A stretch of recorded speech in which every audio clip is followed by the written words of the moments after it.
Discuss भी किया था लास्ट लेक्चर में कि डिफरेंट मॉडल्स जो हम यहाँ पे पढ़ने वाले हैं, starting with Thomson's model of atom, Rutherford model of atom and the last one is Bohr's model. ये चीज़ें हम डिस्कस करने वाले हैं और will end this chapter with atomic spectra of hydrogen. इसी में जो सबसे पहला जो मॉडल था that was given by model of atom was given by Thomson. ये मैंने कल भी डिस्कस किया था और उसकी में कुछ एक assumptions डिस्कस करी। First that atom it consists of negative charges and he named them as electron. इसीलिए हम कहते हैं कि that electrons they were discovered by Thomson. उसने ये भी कहा कि जो एटम है वो एक स्फीयर की तरह है। कैसे है? पॉजिटिव चार्ज का स्फीयर, पॉजिटिव चार्ज का स्फीयर है जिसके अंदर जो इलेक्ट्रॉन्स हैं they are embedded like your water balloon में जिस तरह से सील्स होते हैं उस तरह से इलेक्ट्रॉन्स उसमें हैं। ठीक है, जितना पॉजिटिव चार्ज है उतना ही नेगेटिव चार्ज है। तो एटम न्यूट्रल भी है, तो ये जो न्यूट्रलिटी है वो भी उसने डिस्कस कर ली है। इसमें इलेक्ट्रॉन है तो इलेक्ट्रॉन के बीच में रिपल्सिव फोर्सेस हैं। तो इलेक्ट्रॉन जो पॉजिटिव चार्ज उसने कहा कि भी पॉजिटिव चार्ज उसमें है तो वो पॉजिटिव चार्ज और इलेक्ट्रॉन के बीच में जो अट्रैक्टिव फोर्सेस हैं वो उसको बैलेंस कर रही है। तो स्टेबिलिटी की भी बात है। तो ये जो पॉइंट्स मैंने यहाँ लिखे, न्यूट्रल, स्टेबल है, ठीक है, ये चीज़ें इसने यहाँ डिस्कस कर दी। ठीक है, इन एडिशन टू दिस, ये तो assumptions थी थॉमसन्स मॉडल की। इन एडिशन टू दिस उसने ये भी कहा कि एटम है तो एटम में इलेक्ट्रॉन्स हैं और जो इलेक्ट्रॉन्स हैं दे vibrate with some frequency.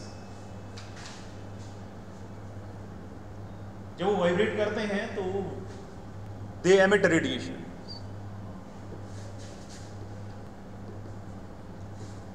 Radiations emit करते हैं और जो रेडिएशंस हैं उनकी फ्रीक्वेंसी भी सेम रहती है।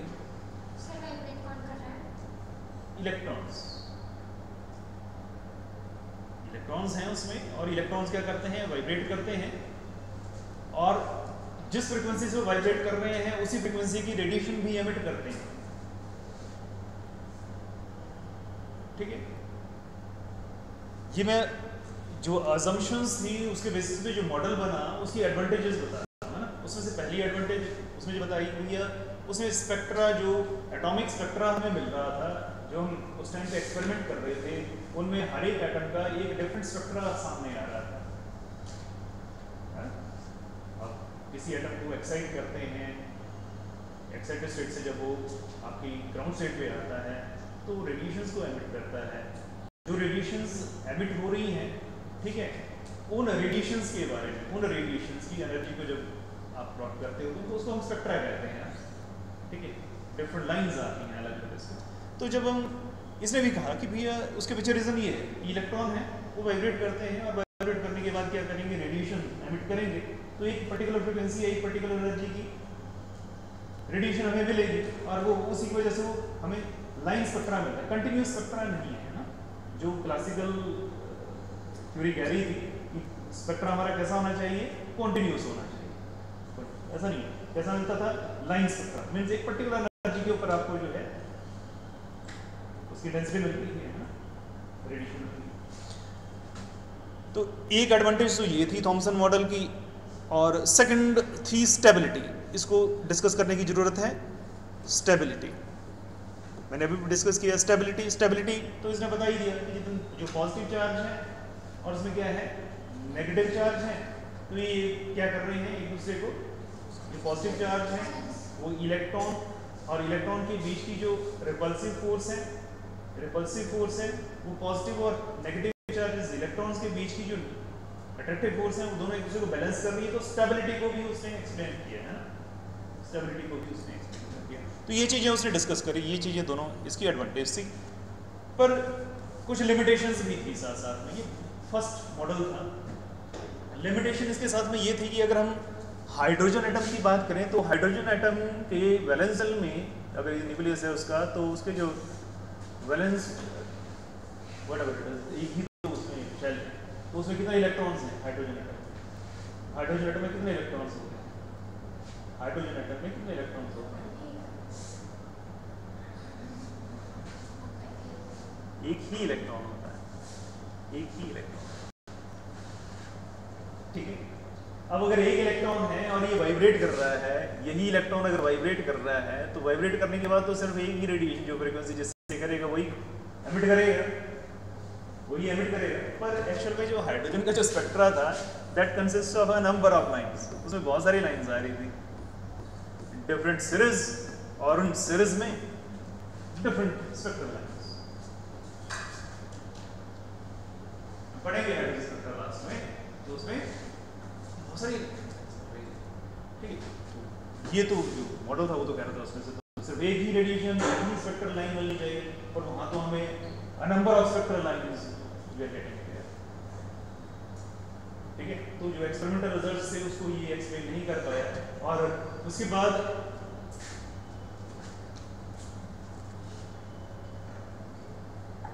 हमारे पास एक साहब आए, साइंटिस्ट रुदरफोर्ड, क्या नाम था? रुदरफोर्ड।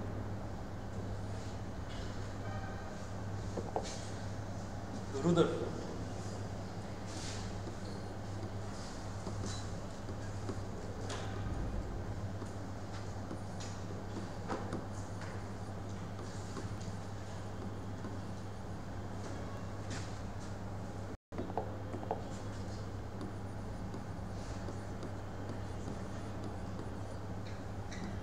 अकेले नहीं थे, इनके साथ में दो और, रुदरफोर्ड, ईगर, और चीजर भी कहते हैं, Geiger and Marshall. They discarded this Thomson's atomic model, उन्होंने उसको डिस्कार्ड किया। डिस्कार्ड क्यों किया? They carried out an experiment. They bombarded a thin film, gold film, किसकी थी? Gold film, very thin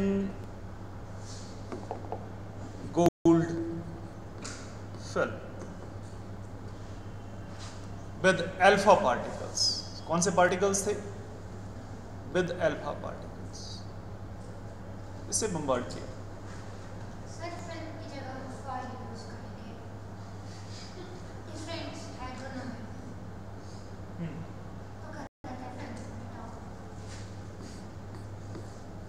Foil. So, thin foil, gold foil was used. और ये experiment जब उसने किया, the results were like this, that a number of alpha particles, they passed through this particular film undeviated, a number of alpha particles, or most of the alpha particles.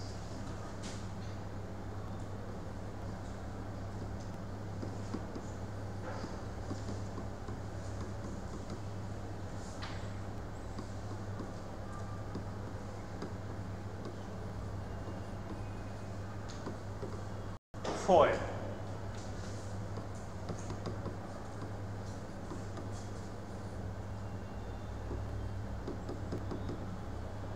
Without any deviation. First point. Without any deviation. Second point.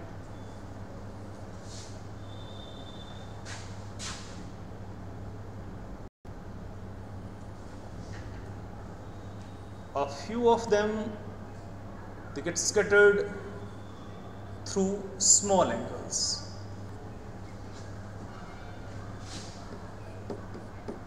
A few alpha particles get scattered through small angles. Small angles. Experiment के results. Third point,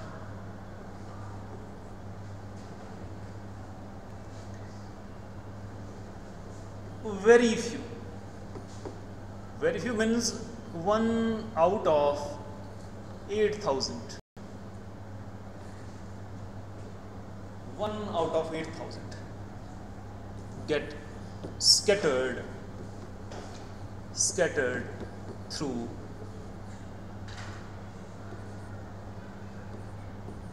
angles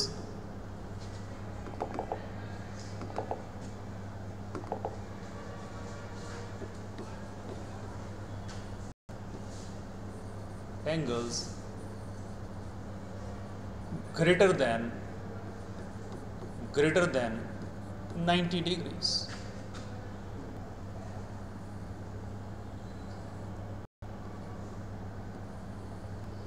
Greater than 90 degrees.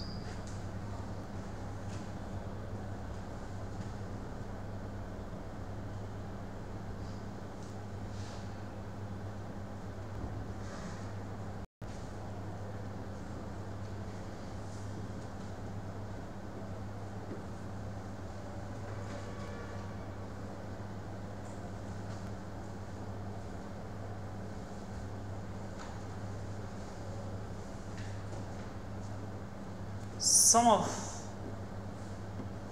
the alpha particles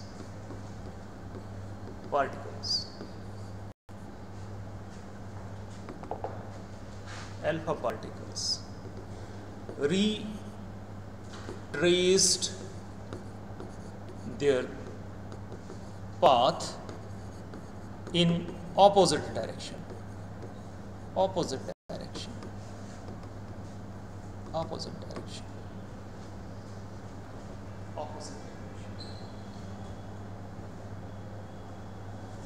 ये results थे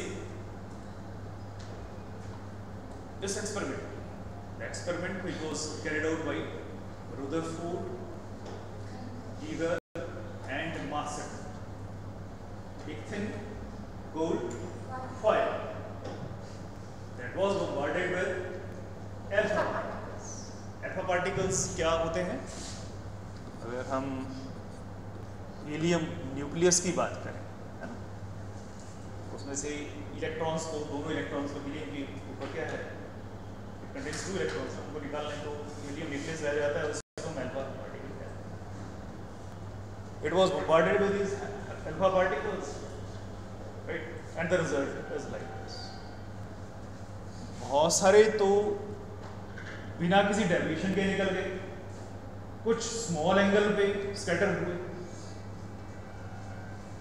A few, 1 out of 8,000, बहुत कम. अगर 8,000 हमने bombard किए हैं तो 8,000 में से कोई एक जो है बिरला वो 90 डिग्री से अब जो है एंगल बना रहा है, स्कैटरिंग एंगल बना रहा है, और उसी में से कुछ एक जो है अपने जो पाथ हैं उसको रिट्रेस कर रहे हैं अपोजिट डायरेक्शन.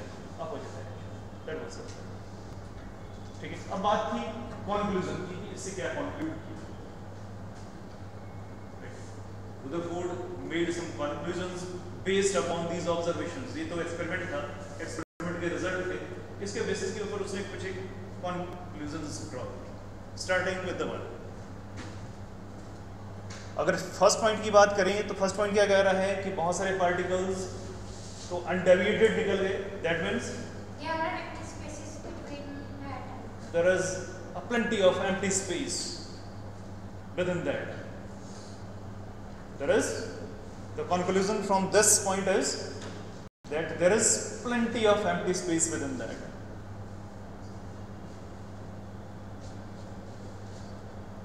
ठीक है. अब ये सेकंड और थर्ड पॉइंट मैं कंबाइन ले रहा हूं. तो स्कैटरिंग हो रही है ना, दोनों ही पॉइंट्स में स्कैटरिंग हो रही है. एक में स्मॉल एंगल पे हो रही है, एक पे 90 डिग्री से वो हो रही है, दूसरे में 90 डिग्री से उल्टे हो रही है. ठीक है. और इन दोनों पॉइंट के बेसिस पे उसने कहा कि भाई जो अल्फा पार्टिकल है, अल्फा पार्टिकल तो एक हैवी पार्टिकल है. अगर अल्फा पार्टिकल को थॉमसन मॉडल के हिसाब से लेके चलें तो थॉमसन मॉडल में तो क्या है, इलेक्ट्रॉन्स हैं, जो पॉजिटिव चार्ज है वो तो यूनिफॉर्मली डिस्ट्रीब्यूटेड है, ठीक है। तो इलेक्ट्रॉन्स का मास तो इससे कम है, मींस ये हम कहें कि जो अल्फा पार्टिकल्स हैं they are heavier in comparison to your electrons, तो वो तो इलेक्ट्रॉन्स तो उसको डिफ्लेक्ट नहीं कर पाएंगे। बात समझ रहे हैं? इन दोनों पॉइंट्स को इकट्ठा ले रहा हूँ, ये स्कैटरिंग वाला भी पोर्शन है, ठीक है। अभी स्कैटरिंग हो रही है तो क्यों हो रही है, उसके पीछे क्या रीजन हो सकता है। तो इलेक्ट्रॉन तो उसको स्कैटर नहीं कर रहे क्योंकि इलेक्ट्रॉन का मास तो कम है,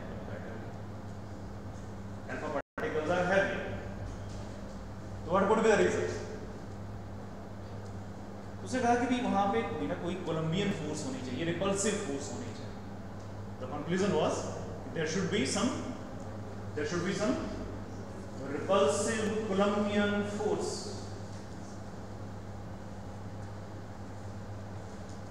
which is responsible for this scattering. इस scattering के लिए repulsive force ही responsible हो सकती है, ठीक है। Based upon that, he concluded that there is that the whole positive charge of the atom is concentrated in a very small space, within the atom, and that small space is named as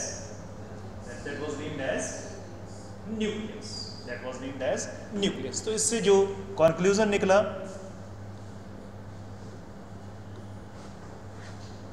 और एक discovery भी हो गई, nucleus, very small space in the center of it.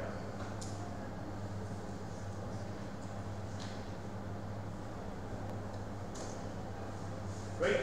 And that is named simply nucleus. उसको name दिया उसने, क्या कहा, ये न्यूक्लियस है, ठीक। लास्ट वाले पॉइंट को समझाने की जरूरत है, उसी में आ गया, means the alpha particles which are travelling directly towards the nucleus, जो न्यूक्लियस की तरफ डायरेक्टली जा रहे हैं ना, तो न्यूक्लियस पे कैसा चार्ज है, पॉजिटिव चार्ज है, अल्फा पार्टिकल पे पॉजिटिव चार्ज है, ठीक है। डायरेक्टली जा रहे हैं तो पहले क्या करेंगे, वो रिटार्ड करेंगे, अल्फा पार्टिकल रिटार्डेशन समझते हैं ना, एक एक्सेलरेशन होती है, एक रिटार्डेशन होती है। एक्सेलरेशन मींस स्पीड अप करना, रिटार्डेशन मींस स्पीड डाउन करना। तो रिटार्ड होगा फिर रेस्ट पे आएगा, रेस्ट पे आने के बाद it will fly of in the opposite direction में चलता है। Is it okay? These were the conclusions drawn by Rutherford, ठीक है। तो आप कहीं वो जो प्लम-कॉटन मॉडल था, है जिसको थॉमसन मॉडल थे, तो उसको पूरी तरह से इसमें स्टार्ट करते हैं। तो उसने क्या कहा कि भैया इसके बीच में एक न्यूक्लियस है, इसके ऊपर पॉजिटिव चार्ज है,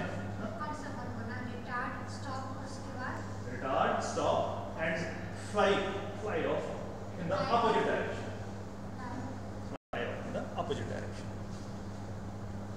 Is it okay? यहाँ तक चीज समझ में आ गई। अब आ रही थी इसकी थ्योरी पर, जिसे हम कहते हैं Rutherford's scattering theory.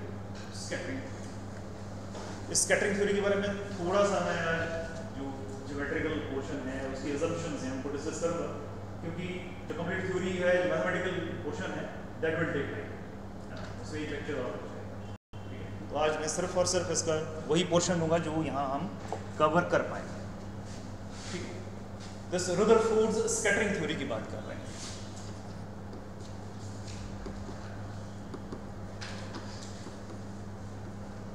This theory starts with some assumptions. कुछ assumptions उसने ली।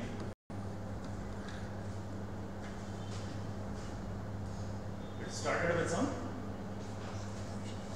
assumptions.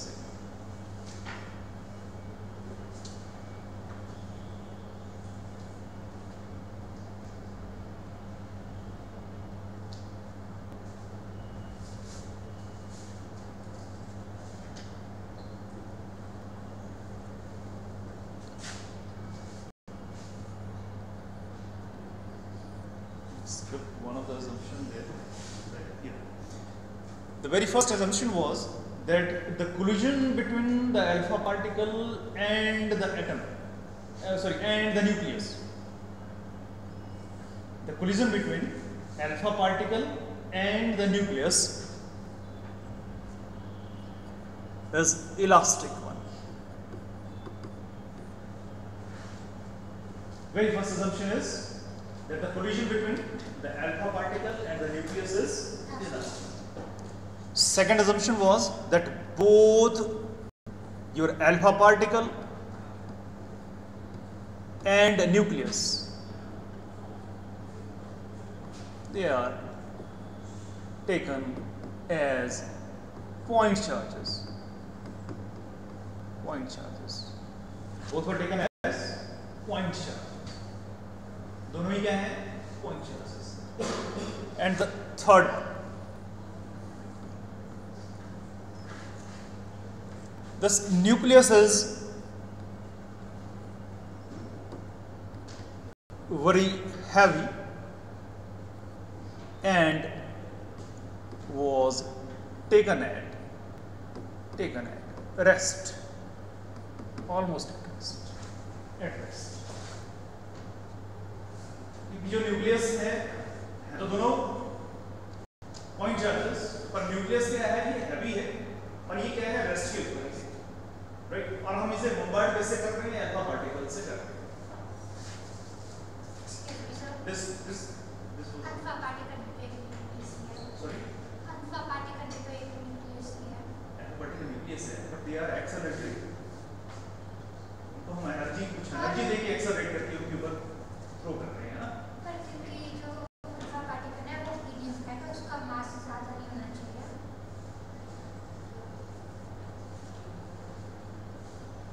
ये क्या है? गोल्ड फॉइल है. गोल्ड फॉइल है. मुझे लगता है कि उसका जो चीज है समझ आ रहा है. ठीक है. तो ये तीन assumptions के बेसिस के ऊपर उसने थ्योरी डेवलप करी है. ठीक है. उस थ्योरी को हम नेक्स्ट लेक्चर में लेंगे, पर उसका जो डायग्राम है उसको थोड़ा सा डिस्कस कर लेते हैं, है ना. थ्योरी हम नेक्स्ट में लेंगे, कोई दिक्कत नहीं है ना. इसके आगे मैं शुरू करूँगा. If somewhere here lies your nucleus at n, at point n, है ना. पॉइंट चार्जेस लिए हैं तो n पॉइंट पे हमने ले लिया. Somewhere here is your alpha particle at infinity and it starts moving towards the nucleus like this, है ना. स्ट्रेट लाइन नहीं बन पाया, सॉरी. ठीक है. इसको इस डायरेक्शन में आना चाहिए था. अल्फा पार्टिकल अगर हम बम्बार्ड कर रहे हैं इस डायरेक्शन में, तो this is the direction of motion और direction of incidence of alpha particle. एक सिंगल अल्फा पार्टिकल लेकिन इन्फिनिटी से कहीं से आ रहा है. उसकी वेलोसिटी v है. v was the velocity at infinity, right. इस न्यूक्लियस से एक स्ट्रेट लाइन आगे ले लेता हूं मैं, ताकि जो हमारी सिमेट्री है डायग्राम की वो प्रिजर्व रहे. ठीक है. But while this alpha particle it approaches this nucleus, instead of moving along this path, it got deviated and it follows another path like this. If this point is P, this one is Q, this one is rather Q1, Q, like this. It follows this path. And this path is hyperbola. Alpha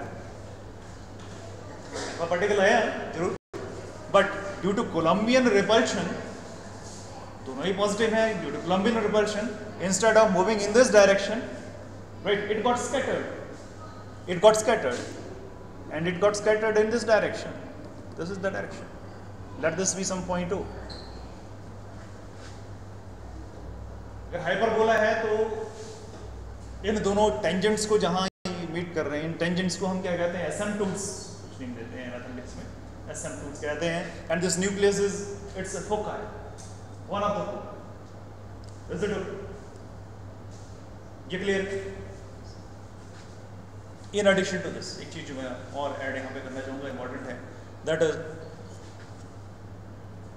this perpendicular distance of nucleus to the initial direction of motion of your particle, alpha particle. It is represented by B and it is called your impact parameter. Impact parameter. It is called impact parameter.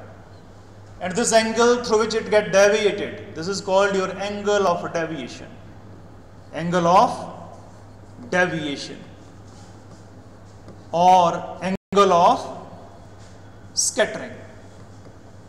Scattering. Is it okay?